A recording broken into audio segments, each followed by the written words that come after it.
তৃণমূলের সুপ্রিমোকে চ্যালেঞ্জ দিচ্ছি। তবে আমরা আদর্শগতভাবে বিজেপি আরএসএস এর বিরুদ্ধে গণতান্ত্রিক প্রক্রিয়া আমরা লড়াই সংগ্রাম জারি রাখবো।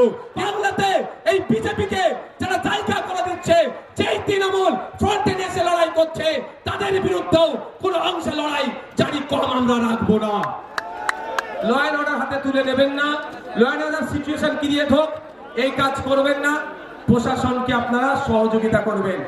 আর একটা কথা বলবো, আপনারা কি শুনতে প্রস্তুত আছেন? হাত তুলুন তো যারা শুনবেন। একটা চ্যালেঞ্জ এখান থেকে দিয়ে রাখছি, তৃণমূলের বন্ধুরা আইএসএফ এর সাথে রাজনৈতিক ভাবে পেরে উঠতে পারছে না। আইএসএফ এর বিশ্বজিৎ দা, শামসুল আলী মল্লিক, তাপস দা, নাসিরউদ্দিন মীর সাহেব থেকে শুরু করে, লক্ষ্মীকান্ত হাসদা থেকে শুরু করে, কুতুব ভাই থেকে শুরু করে, আর জামির ভাই থেকে শুরু করে, সাবির দা থেকে শুরু করে, যে নেতৃত্ব আছে এবং বুথ লেভেল পর্যন্ত যে নেতৃত্বরা আছে, তাদের সাথে যুক্তি তর্কে পেরে উঠতে পারছে না। তারা বলছে যে ভোট কেটে নাকি বিজেপির সুবিধা হবে। আজকের এই শহীদ মিনার ময়দান থেকে তৃণমূলের সুপ্রিমোকে চ্যালেঞ্জ দিচ্ছি, একটা এগ্রিমেন্ট হোক, যে এগ্রিমেন্টে পীরজাদা আব্বাস সিদ্দিকী আইএসএফ এর প্রতিষ্ঠাতা সই করবে, আর তৃণমূলের প্রতিষ্ঠাতা সম্মানীয় মাননীয় মমতা ব্যানার্জি সই করবেন।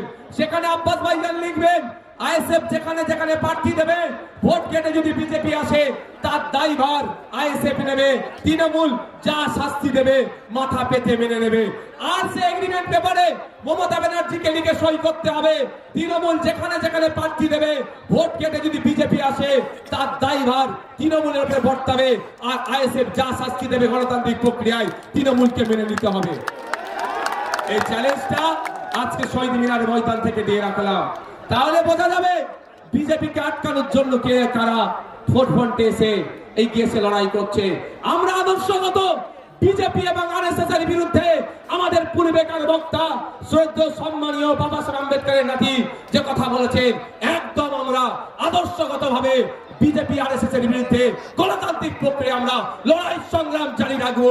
কিন্তু বাংলাতে এই বিজেপিকে যারা জায়গা করে দিচ্ছে, যেই তৃণমূল ফ্রন্টে এসে লড়াই করছে, তাদের বিরুদ্ধেও কোন অংশে লড়াই জারি কম আমরা রাখবো না। ধন্যবাদ সকলকে।